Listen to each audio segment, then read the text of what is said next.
con la primera charla de esta tarde, que es Producción y Crítica de Arte en el NEA, y quien va a disertar es el profesor Julio Sánchez. Julio Sánchez Baroni es licenciado en Historia del Arte por la UBA y máster en Gestión Cultural. Es crítico de arte, prólogos, ensayos y artículos periodísticos, docente universitario y curador. Escribió para revistas especializadas como La Maga, Lápiz y otras. Colabora frecuentemente con los diarios La Nación, Clarín y El Litoral de Corrientes. Es editor de NAE, revista de artes combinadas publicada por la Universidad Nacional del Nordeste. Aborda la teoría desde la tradición simbólica, el pensamiento junguiano, la alquimia y las religiones comparadas. Como curador, creó y dirigió diferentes espacios y organizó muestras en numerosas instituciones y museos. Bueno, muchas gracias. Bienvenidos, gracias por estar acá. Bueno, yo voy a retomar las palabras de Daniela con respecto a la profesionalización. Hay mucha reverencia. Hay una cosa rara, el sonido de la compu. Vos no tenés sonido de Julio. Hola, ahí está bien. Ah. El sonido de la compu. Ah, bueno, ustedes me van diciendo. Pero está muy alto también ahí, ¿o no? ¿Está bien?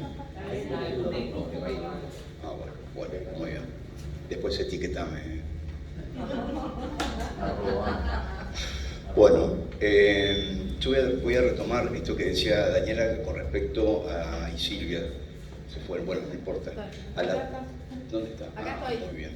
Pensé que te había ido. No, jamás. A la profesionalización de lo que uno hace con respecto a las actividades artísticas.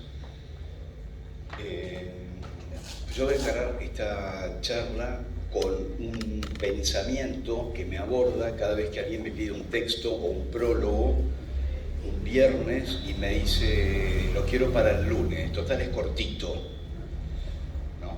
Y yo siempre dije esto, ¿no? Que escribir no es sentarse y tipear, no es un memorándum, hacer crítica de arte. Es una predisposición del espíritu. O sea, cuando uno escribe, cuando uno aborda una obra de arte para hacer un análisis crítico, realmente, repito, no es sentarse y tipear. Bueno, eso por una parte. Por otra parte, con respecto a la profesionalización de la crítica de arte, la verdad que yo fui bastante afortunado, confieso, porque la primera crítica que escribí, que fue publicada en un suplemento cultural de un diario, el diario de una provincia de Bahía Blanca, tenía un suplemento cultural bastante importante. Ahora, hoy en día casi no hay suplementos culturales en los diarios. Hay periodismo cultural, pero no hay crítica de arte. La relación me la hizo una profesora de la Universidad de Buenos Aires, donde yo estudié, que le gustaba cómo escribía, y me dice, ¿por qué no escribís si tenés ganas para el suplemento cultural del diario Nueva Provincia? Y eso fue en 1984, había una muestra retrospectiva muy importante de Antonio Berni en el Museo Nacional de Bellas Artes, curada por Marta Nani, que fue una gran curadora formada en el Pompidou de París, volvió a Argentina y hizo esta curaduría. Yo en ese momento tenía 23 años y había quedado totalmente deslumbrado por esa curaduría y tenía ganas de escribir y escribí. Bueno, lo más insólito de todo esto es que yo mandé mi nota mecanografiada en ese momento porque era una máquina Olivetti, no había computadoras, y a los 15 días recibo un cheque. Para mí era una cosa como muy loca, ¿no? Que me paguen por escribir esto que a mí me había gustado. En ese momento hice una comparación, yo era gran lector de Leopoldo Marechal y había hecho una comparación entre los personajes de Leopoldo Marechal y Antonio Berni. Bueno, eso con respecto a la profesionalización. No siempre tenemos la suerte de poder ser reconocidos profesionalmente como nosotros quisieran, pero bueno. Bueno, eso por una parte. Bueno, ahí les voy a mostrar a los 3 críticos de arte más importantes de Villa Ángela. En este papelito, Silvia, donde dice propósito del recorrido, quisiera que los 3 críticos de Villa Ángela fueran nombrados ciudadanos ilustres de la provincia del Chaco. ¿Lo escribiste? No todavía. Bueno, ahí les muestro a 2 colegas y amigas, Elena Olivera, que es una gran crítica especializada en estética, bueno, Mariana Giordano, que también es más conocida acá, trabaja en la universidad. Bueno, los 3 somos nacidos en Villa Ángela. Estoy logrando la ubicación en el mapa cultural, no solamente de Resistencia, sino también de Villa Ángela, junto a mis colegas Daniel Fischer, Figueroa. Tenemos que competir con Resistencia. Bueno, y con respecto a la crítica de arte en la región, yo quiero destacar un logro que pudimos hacer con mucho apoyo de la universidad, de la FADIC, de todas las autoridades, toda la gente que está acá presente. Les pongo un poquito de situación. Yo dicto 2 seminarios en la universidad, en FADIC. Uno de ellos se llama Seminario de Evaluación, Análisis y Crítica de Obras de Arte. Supuestamente yo enseño a analizar obras de arte y a escribir. Bueno, el 2020 para nosotros fue bastante fructífero porque aprovechamos las condiciones que nos dio la pandemia, la cuarentena, que fue quedarnos en nuestras casas encerrados, ¿sí? Nosotros seguimos dando clases, naturalmente, sincrónicas con todos nuestros alumnos. Tuvimos una muy buena promoción de alumnos muy trabajadores y logramos hacer una revista de crítica de arte. La revista se llama NAE. Todo esto fue consensuado y pensado con todos mis alumnos, los que cursaron en el 2020, después se continuó en el 2021, se va a continuar este año en el 2022. Y bueno, primero les quiero presentar la revista. Hace unos 15 días, Carlos Lescano, un periodista de la provincia de Corrientes, presentó un libro y decía que no había crítica de arte ni en Chaco ni en Corrientes, ¿no? Que creo que es bastante cierto. Los espacios para escribir crítica de arte no son demasiados, ¿sí? Entonces la propuesta que hicimos nosotros fue que haya un espacio bastante abierto para que la gente, bueno, en principio mis alumnos, ¿no?, de mi seminario, puedan expresarse y escribir. Bueno, lo que hicimos fue, quiero aclarar que el logo, el nombre, todo fue hecho por los alumnos. Fue una empresa de autogestión. Bueno, NAE le pusimos, porque bueno, es una expresión bastante popular acá en Chaco y Corrientes, y le pusimos nuestro arte de enfrente porque, claro, depende de dónde esté situado, ¿no? Si estoy en el Chaco, miro a Corrientes, si estoy en Corrientes, miro al Chaco, pero bueno, esa fue la idea. Y les quiero contar un poquito cómo está organizada esta revista. A ver si me pongo un poquito más cerca. Bueno, en primer lugar hicimos un diccionario de artistas. Cuando se organizó Art Deco, en el 18, 19, no me acuerdo, una de esas ediciones, me pidieron que contacte con una organizadora. Y la organizadora que yo contacté, que bueno, finalmente no fructificó, me dice, hay una lista de artistas de Chaco Corrientes. Y la pregunta me pareció como media absurda, porque yo podía preguntar, hay una lista de artistas de Buenos Aires. Bueno, después dije, bueno, tan absurda no es la pregunta. Entonces digo, ¿por qué no hacer un diccionario de artistas de Chaco y Corrientes? Artistas de todas las disciplinas, no solamente visuales, sino también algunos escritores, algunos poetas, hay gente dedicada a la danza, al teatro, etc. Bueno, hicimos un diccionario de artistas que por supuesto no está cerrado, sino que es progresivo, ¿no?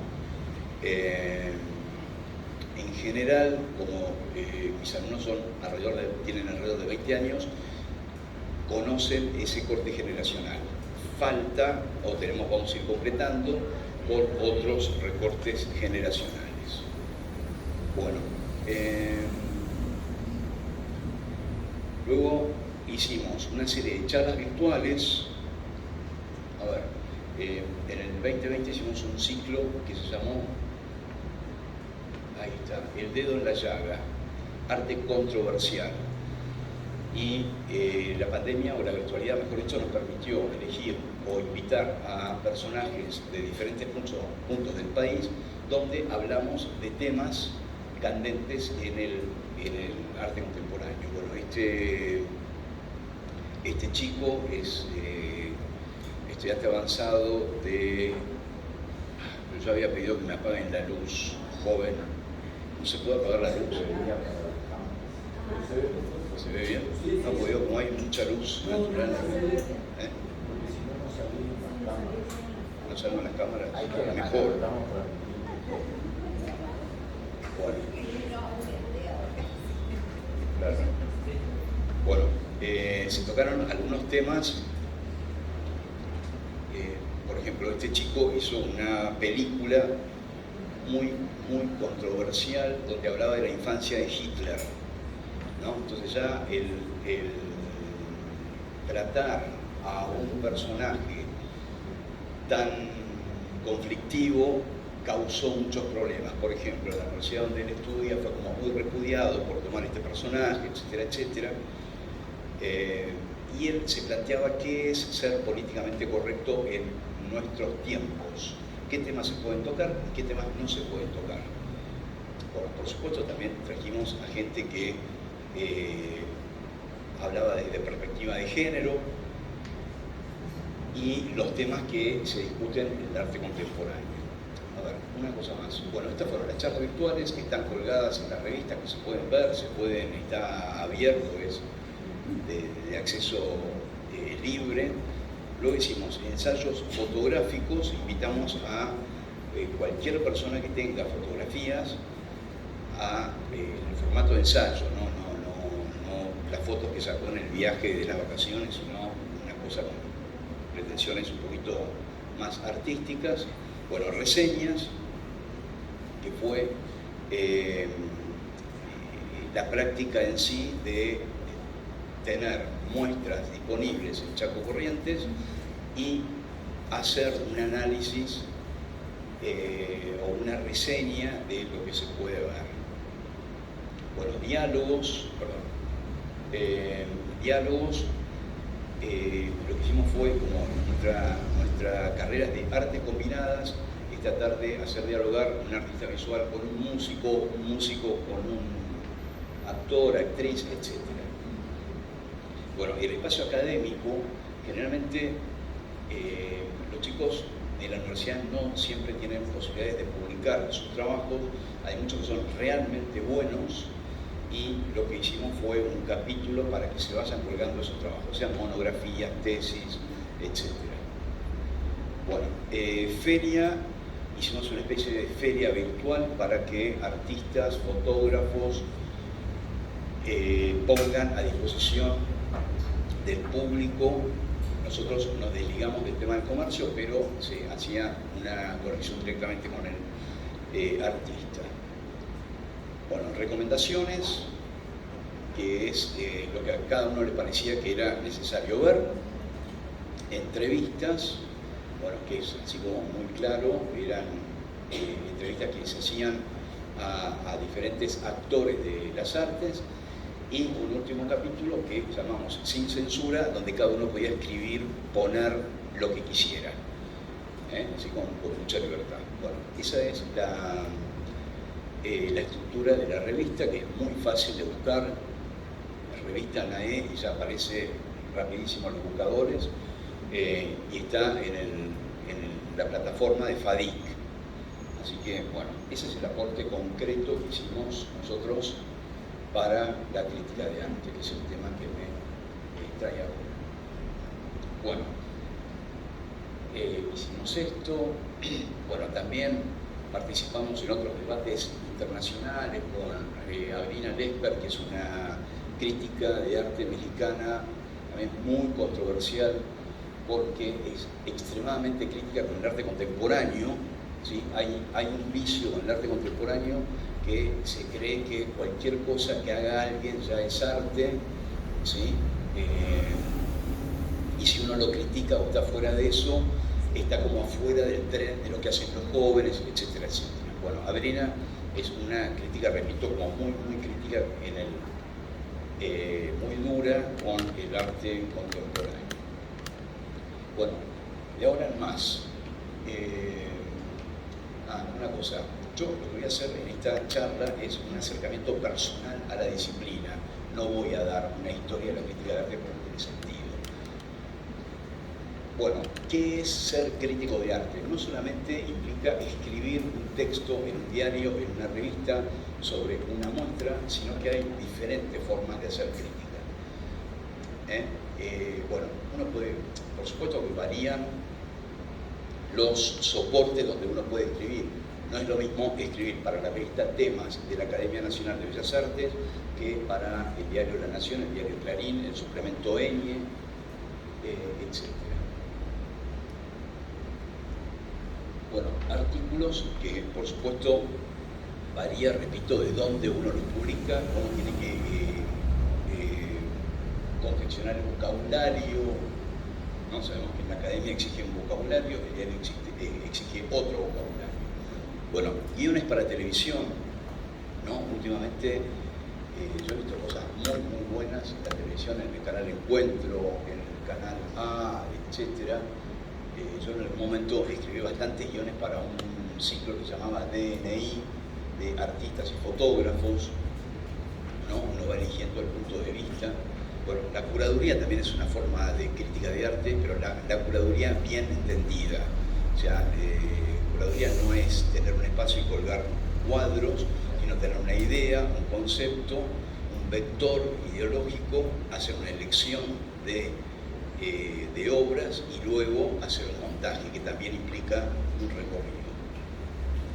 Bueno, los jurados, cuando tenemos la suerte de ser convocados para jurados, estamos estableciendo una línea estética cuando elegimos y premiamos a uno o a otro, sobre todo en los salones nacionales que implican una pensión vitalicia para el artista, o los premios donde las obras forman parte de una colección de un banco, de una fundación, de una institución. Bueno, la docencia, por supuesto, en el momento que uno hace un recorte de bibliografía, está haciendo crítica. Bueno, las conferencias como la que estamos viviendo ahora, o no sé, en espacios institucionales, visitas guiadas. Yo quiero rescatar esto, por ejemplo, en el Malva, en la Fundación Proa, generalmente se convocan a críticos y artistas para que cada uno desde su perspectiva haga comentarios sobre aquello que está colgado. Bueno, los cursos que pueden ser o abiertos a la comunidad, pueden ser privados también, la investigación, qué temas va investigando uno, ya sea para dar una clase, para dar una conferencia, para escribir un artículo, etc. Y bueno, en los últimos años se ha abierto mucho la posibilidad de hacer viajes a bienales, la Bienal de Venecia, de San Pablo como la más cercana que tenemos. En algún momento la Bienal de La Habana fue bastante importante, la Documenta de Kassel, etc. Bueno, acá tienen un espectro de qué es crítica. Bueno, otro aspecto contemporáneo, naturalmente, lo dan los medios digitales, como por ejemplo Instagram. Yo quiero rescatar, hay muchísimos museos que aprovecharon toda la pandemia para desarrollar unos modelos de difusión de su acervo, de su colección muy importantes, muy efectivos. Yo voy a señalar solamente el Instagram del Museo del Prado, por diferencia horaria, más o menos a las 7, 8 de la mañana, no me acuerdo bien. Hay un curador del Museo del Prado que se pone delante de una obra y empieza a hablar sobre esa obra. La colección Frick, la Frick Collection de Nueva York, por ejemplo, también tuvo un programa que se llamaba Cóctel con un curador. Entonces había un curador, el curador de la Frick Collection, que se preparaba un cóctel, se llama Xavier Salomon, se lo recomiendo porque es buenísimo. Él estaba encerrado en su casa, en pijamita, preparándose un cóctel, y de repente empezaba a hablar del jinete polaco de Rembrandt que está en esa colección, o de cualquier otra obra que está ahí. Están colgados en la web unos análisis realmente buenos. Bueno, a nivel local, yo no sé si tienen cuentas de Instagram o siguen algunos Instagramers. Por ejemplo, Gustavo Busone, no sé si lo conocen, es un fiscal de la Nación, ¿sí? Pero también es coleccionista y siempre tuvo como una pasión por documentar todo, ¿no? Cuando había VHS usaba una cámara, ahora usa su telefonito. Fíjense que tiene 13.800 seguidores, tiene 4.170 publicaciones, ¿no? Pero ojo que también Gustavo hace un recorte bastante especial, o sea, está haciendo crítica. A él le interesan mucho los artistas emergentes, las galerías que no están en el circuito central, y lo que hace directamente es encarar a las personas que están en la galería, a los artistas, y entrevistarlos, preguntarles sobre la obra, sin ningún tipo de guión o preparación. Del otro lado, por ejemplo, tienen a Mariana Joyosa, que es una chica que está terminando la carrera de curaduría en SEADE, pero que es todo lo contrario. Ella, martes por medio, lo que hace es entrevistar a una persona, pero previamente tiene una entrevista individual, personal, con ella, se plantean las preguntas, o sea, es menos improvisado, digamos, ¿no? Pero bueno, acá voy a dar dos ejemplos que también tienen que ver con la crítica de arte. Bueno, ahora, yo voy a establecer mi postura sobre la crítica. A ver, en general, la formación que tenemos los críticos puede ser en historia del arte, en literatura, en historia, en estética, en filosofía, etc. A mí me parece bien que todos vengamos de diferentes procedencias, y hay una cosa que a mí me parece un poco cuestionable, que es escribir crítica basándose solamente en la crítica de arte. Es decir, una cosa como tautológica, como que se come como el perro que se come la cola. A mí me gustan mucho los saberes que vengan de cualquier parte y de cualquier lugar, ¿no? Entonces, una de las cosas que hice un pequeño listado de cosas que a mí me interesan particularmente. Por ejemplo, la religiosidad popular. Bueno, la provincia de Corrientes, que es una provincia con una cantidad de factores de fe que van desde lo más ortodoxo, la Virgen de Itatí, hasta lo más pagano, entre comillas, que pueden ser los altares de Santa Muerte, del Gaucho Lega, del Gaucho Gil, etc. A ver, ahora voy a plantearlo y después voy a ir desarrollando. Bueno, las tradiciones simbólicas e iniciáticas que tienen que ver con el origen del arte, las artesanías. Me causa mucho placer que haya un sector de artesanías en una feria de artes. Creo que es un momento de cruce bastante interesante históricamente ahora entre el arte contemporáneo y la artesanía. Quiero rescatar, por ejemplo, unas muestras que hubo en el Malva a principio de este año, Ana Teresa Barbosa, una artista peruana que trabajó con artesanos tradicionales del Perú, y también una curaduría de Colombino, una chica paraguaya que convocó artistas y artesanos paraguayos para que trabajen entre ellos. A mí me parece muy rico el cruce de disciplinas, no esto de quedarse en el nicho del arte. Bueno, los saberes populares, las religiones comparadas, la literatura, la teoría junguiana. Si bien Jung es un psiquiatra suizo, discípulo de Freud, yo creo que toda su teoría es muy adecuada para aplicar a la teoría de la imagen. Por ejemplo, en que aparecen en los arquetipos, en la alquimia, en el tarot. Bueno, y diferentes prácticas físico-espirituales. Yo puse ahí algunas muy variadas que van desde el deporte como forma de meditación, correr, nadar, meditación con cuencos, yoga, etc. Bueno, eso por una parte. A ver, ¿para qué sirve todo esto? Para entender algunas cosas del arte contemporáneo que pueden llegar a ser difíciles o ridículas para la gente que no está muy inmersa en el arte contemporáneo. Por ejemplo, Víctor Grippo es un gran artista que trabaja con papas. Yo no sé si alguien lo conoce o vio obra de Víctor Grippo en algún momento. Entonces, puede llegar a ser muy difícil el acceso a la obra de Víctor Grippo. Les cuento que este año, hace 2 meses, Paca Paca tiene un videíto dedicado a Víctor Grippo, donde se le enseña a los chicos qué es el arte conceptual, no tanto qué es la alquimia, pues es un conocimiento un poquito más difícil, pero bueno. Esto lo quiero decir porque en general la obra de Víctor Grippo, que está expuesta en este momento en el Museo de la Inmigración, dependiente de la UNTREF, la Universidad Nacional del 3 de Febrero, se puede ver ahora si viajan en algún momento a Buenos Aires.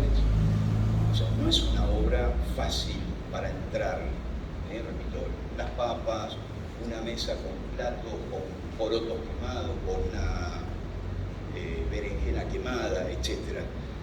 Bueno, ¿cómo se aborda? Y bueno, yo ahí puse un libro que es Principios y Métodos del Arte Sagrado de Titus Burkhardt, que es un gran teórico del símbolo. Lo que quiero decir es que lo que se aplica a la historia del arte se puede aplicar también al arte contemporáneo. Bueno, ¿para qué sirven estas cosas? A ver, uno de los movimientos más importantes del arte del siglo XX fue el minimalismo, que se dio en la década del 60 en Estados Unidos, en la costa este, en la costa oeste. También tuvo referencias en muchas partes y básicamente consistía en campos de color.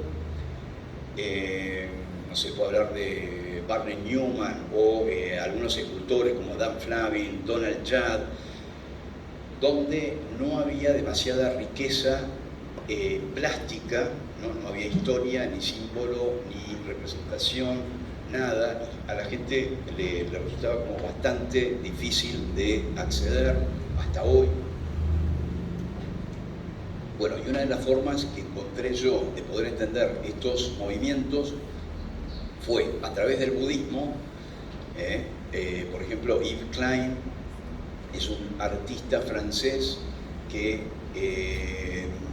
tuvo un entrenamiento en monasterios budistas Zen en Japón. ¿Sí? Bueno, de ahí en más, Yves Klein trabaja obsesivamente con el monocromo azul, ¿no? Que por supuesto puede ser una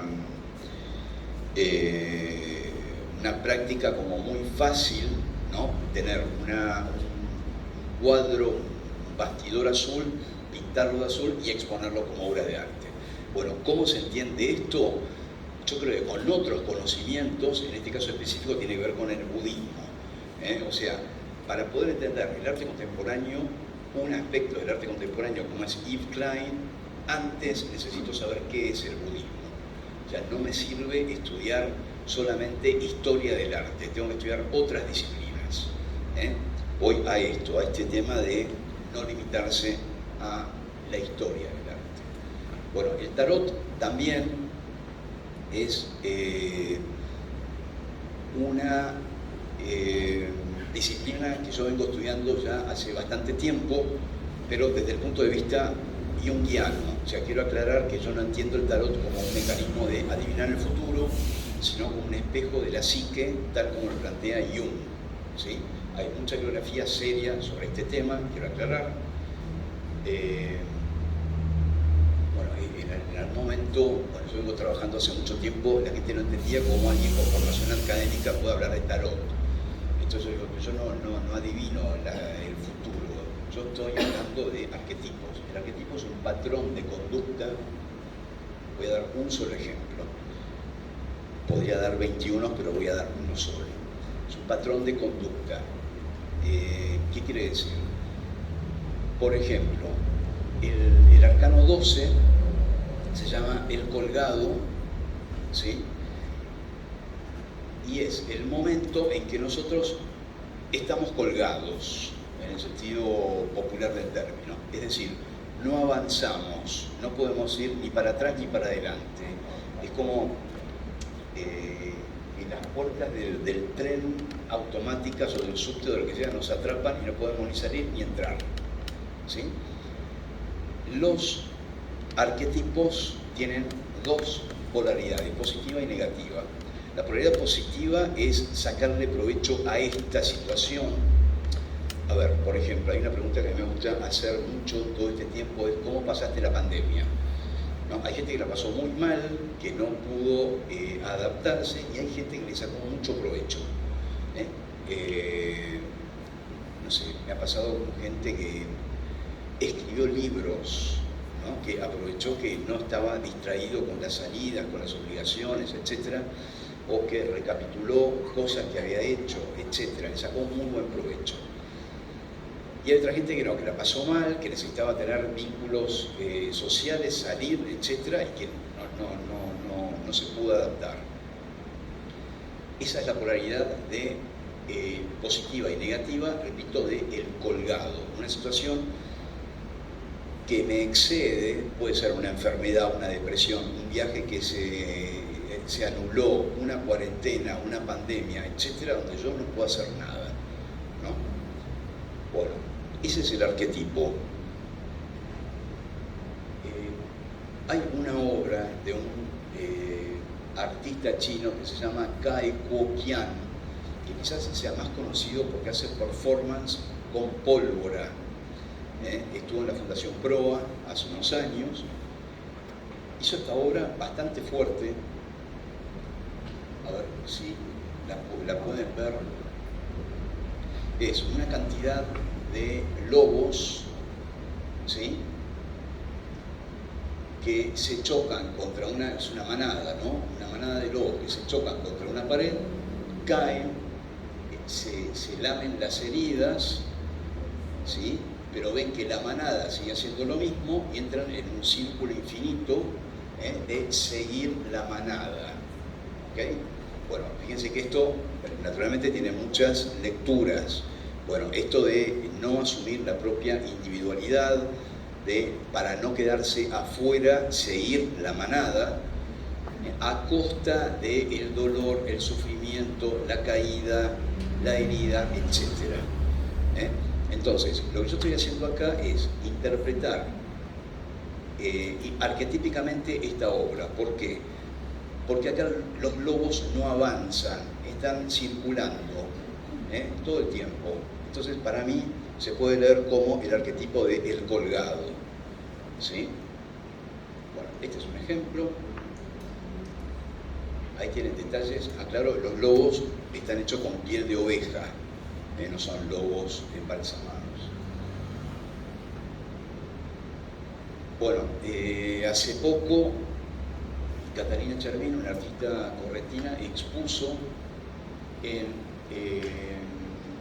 el Salón de Pasos Perdidos en la legislatura provincial de Corrientes. Catalina tiene una obra muy difícil, tengo acá, bueno, no tengo, pero es una obra negra, hay manchas negras.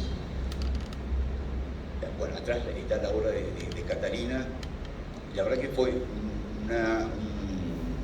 un abordaje muy difícil para mí, porque no es una obra seductora, no, era muy difícil encontrar el punto. Encima, Catalina es del tipo de artistas que no hablan de la obra. Hay artistas que son como, que tienen como, a ver, un speech, un discurso más armados, y otros que no, como te dicen, bueno, vos sos el crítico, pensá lo que quieras. O directamente se resisten por diferentes razones, personales, etc.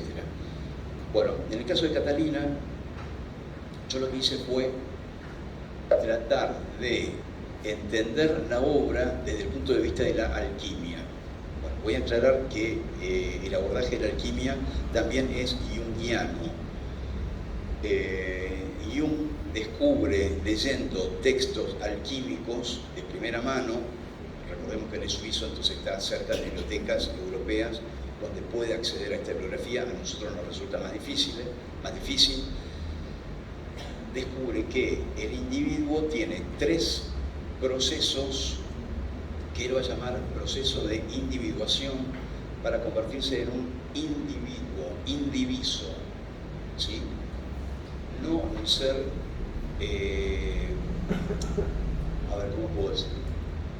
Escindido de sí mismo, de su comunidad y del universo. Son 3 niveles, lo explico muy sintéticamente. Para que uno pueda realizarse como individuo, tiene que estar bien con uno mismo, bien con sus semejantes y bien con el universo, Dios, no sé, la naturaleza, como quieran llamarlo. Bueno, y ahí lo que yo hice fue un aporte interpretando la obra de Catalina con la primera fase que se denomina nigredo en la alquimia. Nigredo es el aspecto donde algunos, bueno, yo diría que todos nosotros hemos pasado en la vida, que es un aspecto de oscuridad, de confusión, de no saber para dónde ir. Esto no solamente pasa en el individuo, sino en los grupos de individuos, pasa en los pueblos, en las naciones, ¿sí? Generalmente cuando uno está en este momento sueña con animales negros, situaciones oscuras, pozos, cuevas, tormentas, nubarrones, etc. Esto es teoría junguiana pura. Y en el momento en que uno se enfrenta a esa negrura, la puede vencer. El símbolo arquetípico por excelencia es San Jorge y el dragón. Seguramente es una iconografía que conocen. San Jorge era un caballero que se enfrenta a un dragón. El dragón es el monstruo que para todos nosotros puede adoptar diferentes formas. Todos tenemos nuestro monstruo, el que sea, el abandono, la pobreza, la enfermedad, la muerte, la depresión, la violencia, etc. ¿Sí? Bueno, este fue un abordaje que yo hice arquetípico. Fíjense que el texto es muy corto. ¿Sí? Otro, Liliana Maresca, y acá voy a hablar un poquito de cómo se pueden abordar las obras. Liliana Maresca es una artista, bueno, ya fallecida. Trabajó mucho en el Centro Cultural Rojas y en algún momento hizo esta obra que es un ouroboros. Un ouroboros es una serpiente que se come la cola, ¿sí?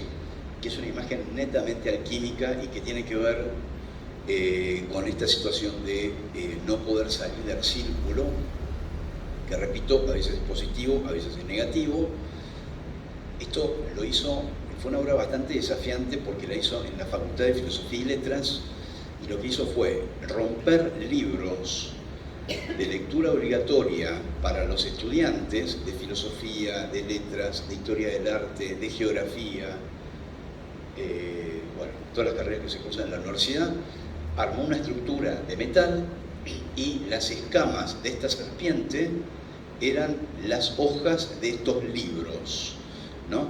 Porque ella decía que estas facultades lo que producían eran profesores que le enseñaban alumnos que en el futuro iban a ser profesores, y así en un círculo infinito, ¿no? Estaba hablando de un saber académico encerrado en un círculo vicioso y no en un círculo virtuoso, de no salir a la comunidad, de no abrirse. Bueno, en ese momento Liliana y yo éramos vecinos, nos encontrábamos bastante, hablábamos mucho de alquimia. Esta es una obra del 91 y yo voy a citar un texto que se presentó hace poco también en Artecó, en la feria, de Mariana Cerviño, se llama La Revolución Light, Arte, Sexualidad y Clase en el Rojas de la Postdictadura, ¿sí? Entonces, esta investigadora tiene un capítulo dedicado a Liliana Maresca y hace un recorte bastante tendencioso de su obra solamente en los 90, pero elude esta obra anterior. Imagínense, les voy a mostrar la escala de la obra. Este era el patio de la Facultad de Filosofía y Letras. Las fotos en ese momento eran de papeles. Ahí tiene una escala. Ella es Liliana Maresca, que está circulando ahí alrededor.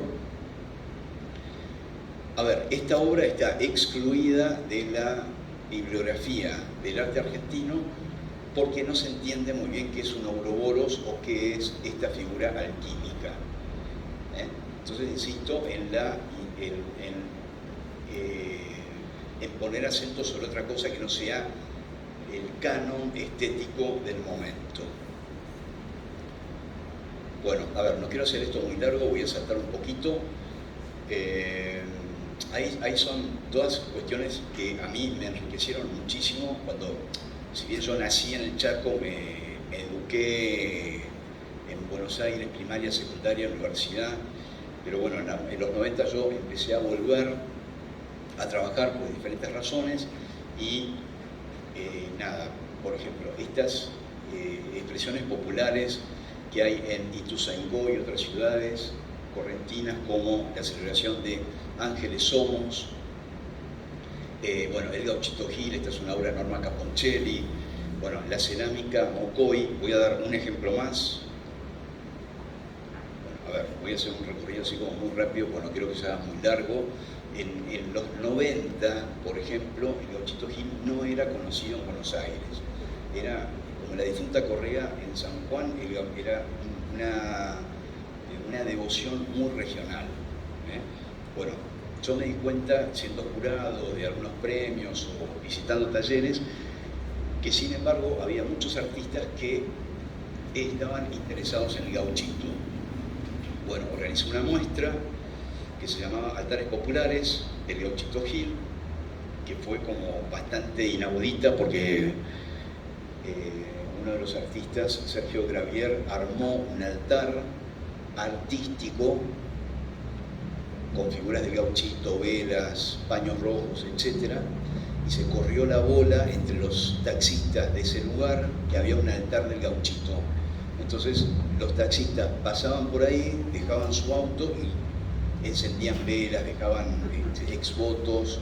No, bueno, saben que hay siempre como un límite muy ambiguo entre una instalación artística y un altar popular.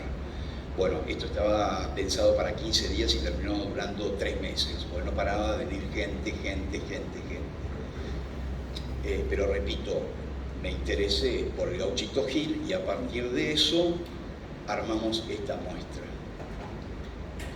Bueno, esta es una cosa que me interesa mucho, que son los errores de interpretación cuando uno aborda el arte contemporáneo.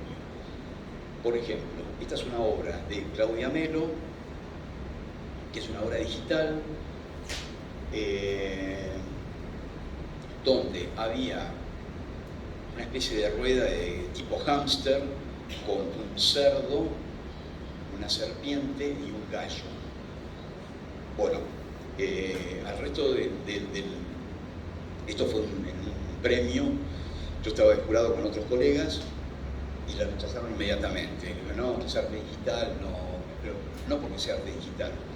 No, pero acá hay algo bastante importante que es una referencia a la rueda tibetana de la vida, en cuyo centro hay un cerdo, una serpiente y un gallo, que son símbolos de tibetanos de la lujuria, la ignorancia. El tercero ya me olvidé ahora cuál es, que son los que no nos permiten ser felices.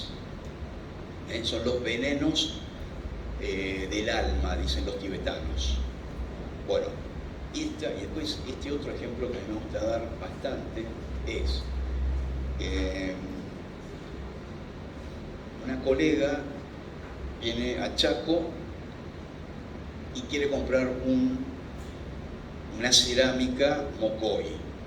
No sé si es Mocoy, Toba, yo creo que casi estoy seguro que es Mocoy. No es Huiche, eso hay que corregirlo. Huiche es en el norte de Chaco. Y esta colega me dice, la señora que me lo vende me aclaró, no es, es para adorno, ¿sí? Y entonces me dice a mí, la señora tiene conciencia de que esta obra es un adorno y que no es una obra de arte. Y yo digo, no, me parece que no iba por ahí.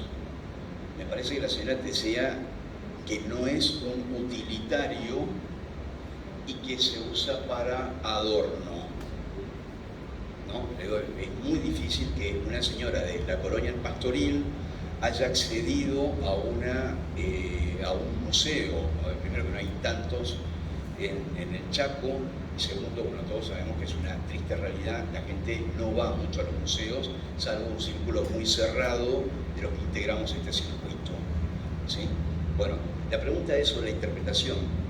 Cuando la artesana me dice, es para adorno, ¿está distinguiendo de una cerámica de uso para guardar agua o granos o lo que sea? ¿O me está diciendo, no es una gran obra de arte? Bueno, nada, lo planteo así como cómo interpreto yo la obra de arte. Bueno, ¿cómo se piensa la obra de arte? Hay dos grandes, para mí, campos para acceder a la obra de arte, que es, tengo la teoría y ahí meto a la obra de arte, o dejo que la obra de arte me hable, me inspire. Bueno, estas son cosas muy personales de qué cosas me ayudan a mí a interpretar la obra, que va desde lecturas de grandes escritores como Marguerite Yourcenar, meditaciones. Esto es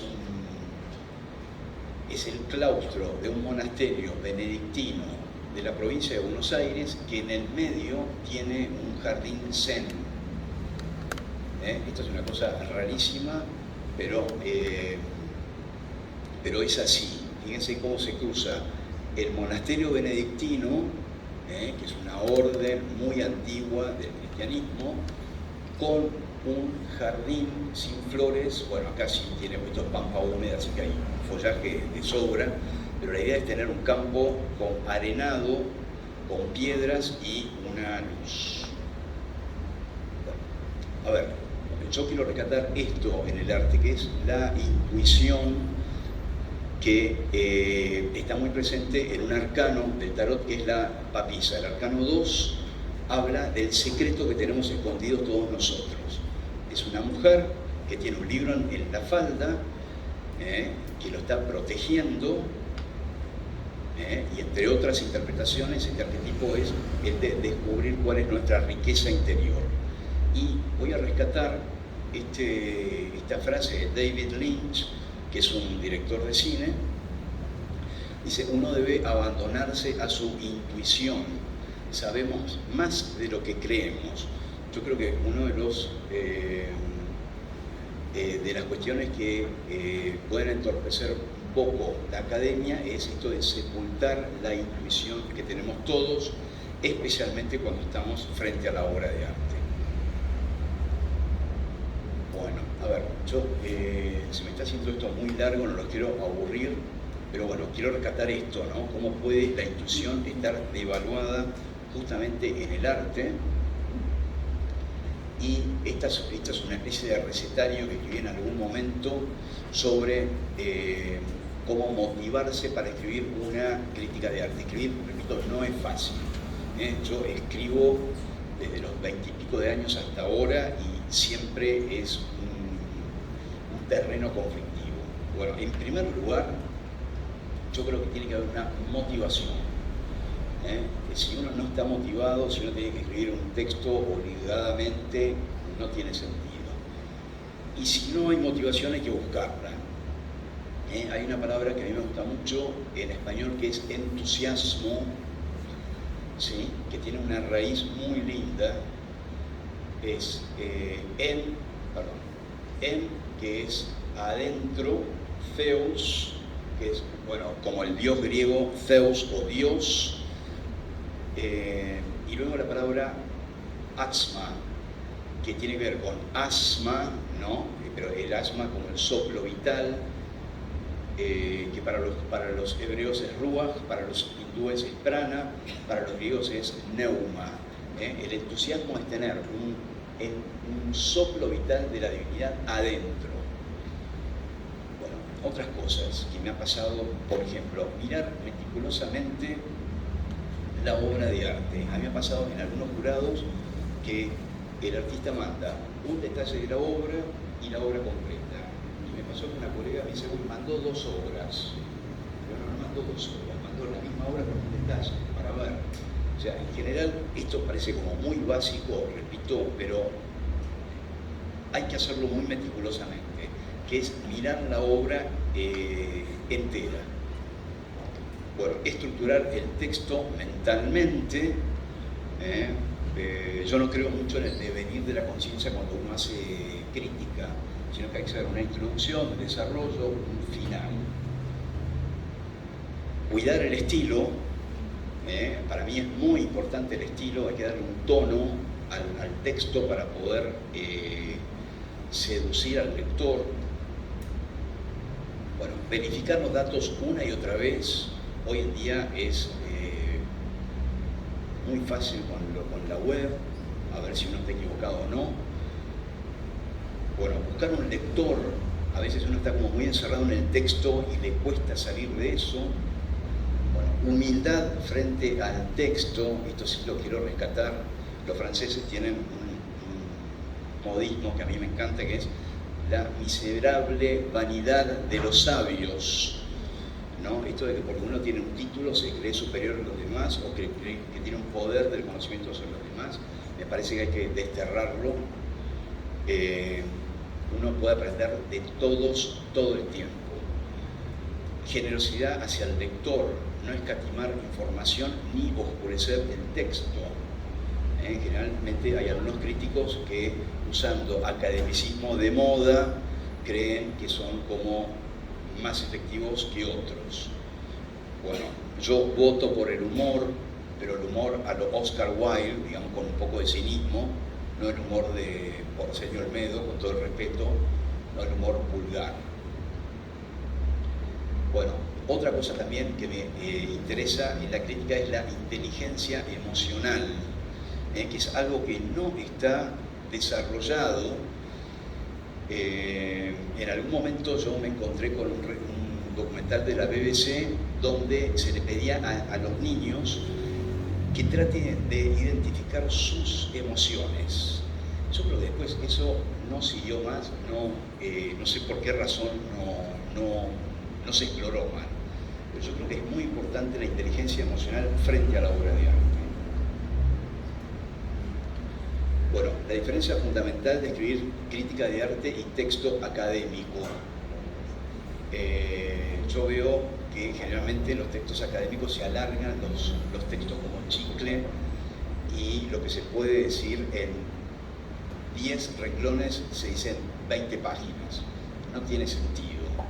Bueno, esto es un meme que encontré por ahí, que me encanta, cómo la gente alarga el texto como chicle sin sentido. Bueno, la corrección para mí es importantísima.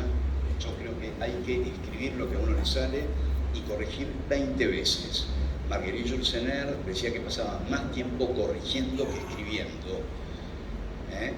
La otra cosa que me parece fundamental es buscar un lector despiadado, no un lector complaciente, alguien que nos dé con un hacha y que nos diga esto no se entiende, esto está mal, por supuesto con bases, ¿no? Bueno, la ortografía, la repetición de palabras, los conceptos que se repiten, el léxico y sobre todo dar un tono. Bueno, no quiero leer estos textos, pero bueno, María Gainza, por ejemplo, que es una gran escritora que pasó por la crítica de arte, habla de la desmotivación frente a la obra de arte. Y después hay otra cosa que me interesa, que es de todo uno puede aprender, de todo. Hay una serie que se llama Downton Abbey, donde en un momento yo la estaba viendo y aparece uno de estos personajes que dice, bueno, en francés, ¿dónde están las nieves de antaño? Y yo paré ahí el reproductor y dije, ¿de qué está hablando esta mujer? Y estaba hablando de un artista, de un escritor francés, François Villon, ahí está el nombre, de 1533, que escribe la balada de las damas de antaño con un tema que es el Ubi Sunt, ¿dónde están?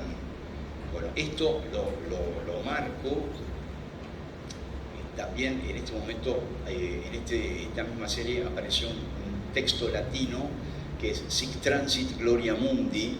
Esto lo marco porque puede parecer cultismo, pero si uno pone en el traductor Google Sic Transit Gloria Mundi o en un diccionario de expresiones latinas, es muy fácil acceder a esto. Bueno, esto le digo porque yo estaba viendo esto y me dio la pauta para trabajar un texto que me habían pedido sobre flores, perdón, ahí está, con un artículo que escribí hace unos años sobre flores que parece un tema como muy vulgar o muy de señora dominguera, pero que tiene que ver con el tema de la vanitas, lo que se desvanece, lo que se va. A ver, un punto más con respecto a los términos concretos. ¿Qué hago yo si tengo que hablar de esta obra de Purvus, ¿no? Que tiene una plumita en el tocado, y Ángel Navarro, que es un historiador del arte, habla,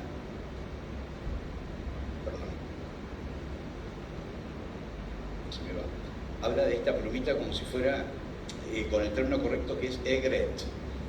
Aigrette es grulla en francés y es el elemento que usaban los sultanes en sus tocados para adornar sus tocados. Bueno, a ver, vamos a pasar acá. A ver, para cerrar un poquito, el estilo oscuro. Esto es como muy común en algunos críticos de arte. Y rescaté un texto que escribe una escritora, Alex Olivera de Bari.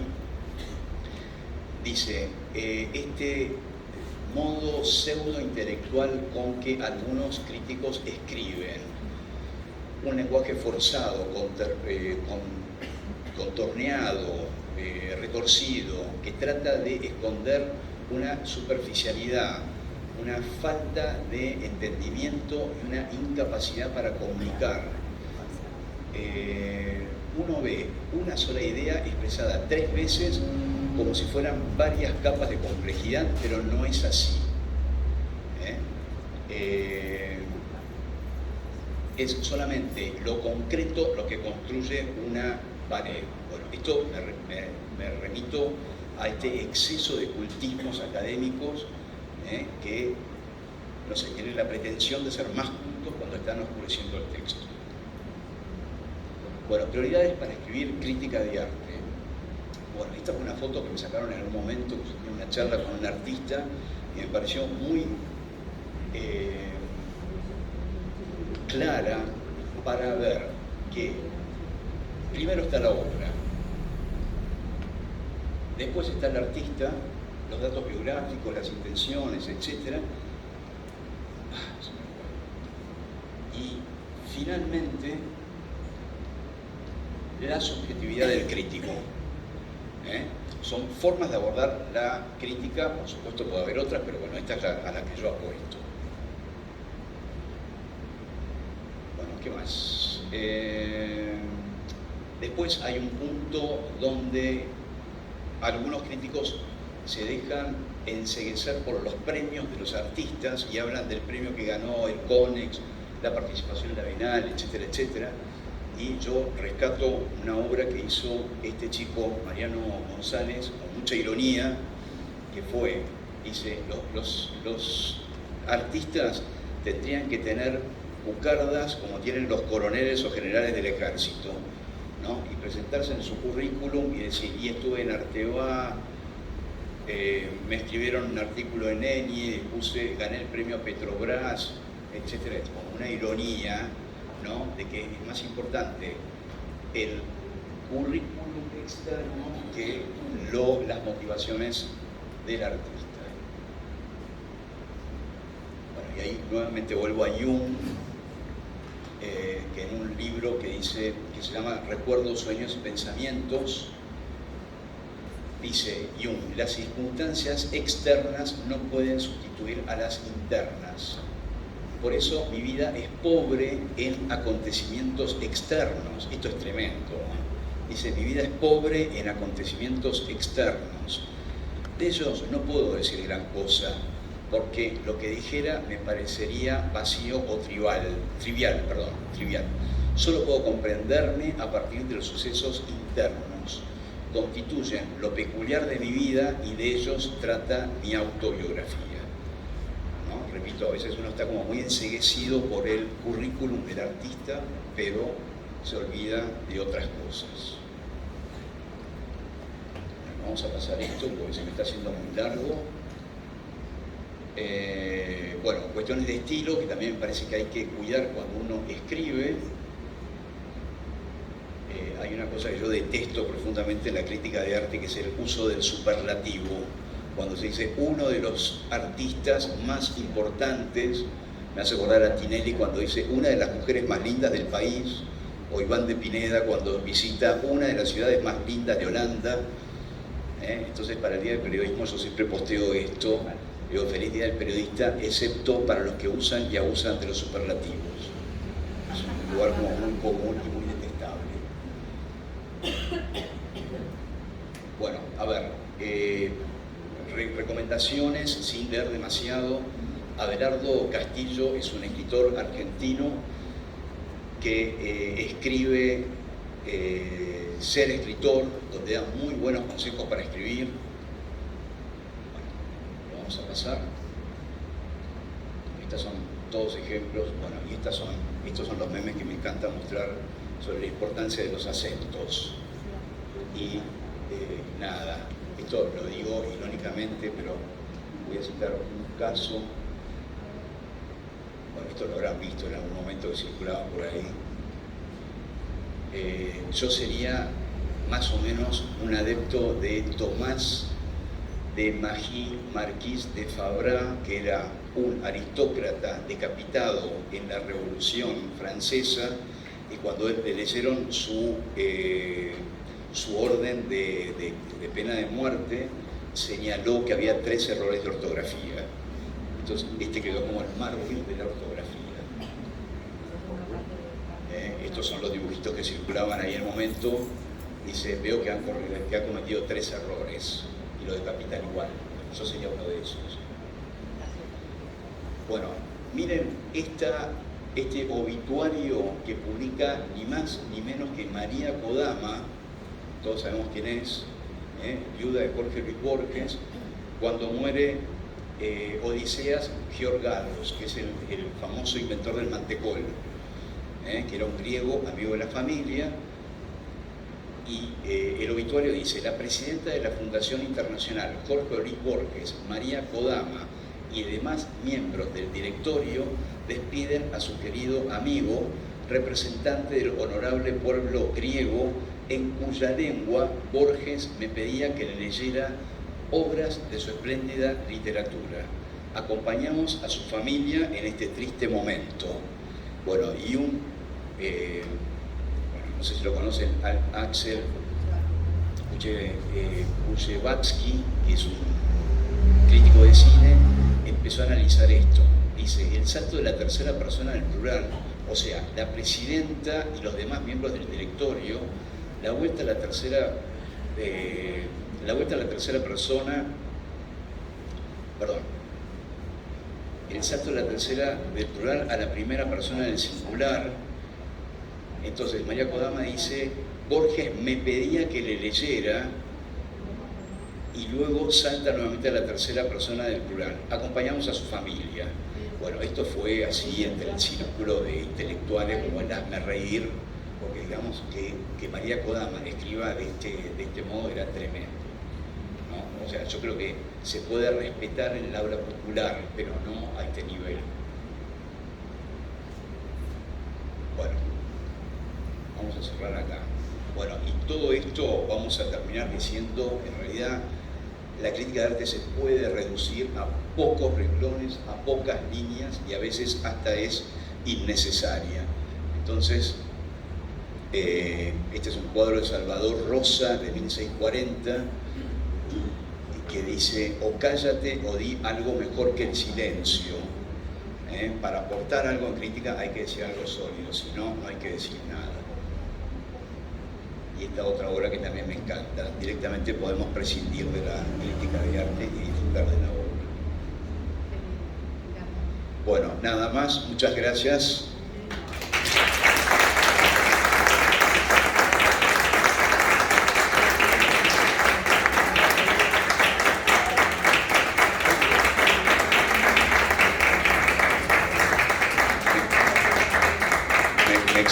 Me excedí un poquito en el tiempo, pero bueno, si quieren hacer preguntas o comentarios, encantado.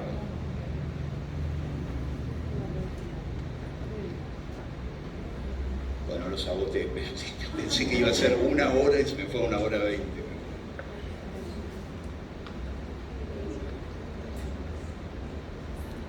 Bueno, te cedo el micrófono. Gracias, Julio. ¿Alguien tiene ganas de comentar, de hablar, de preguntar? ¿Es un momento? ¿O lo dejo anotado aquí en nuestro muro de inquietud?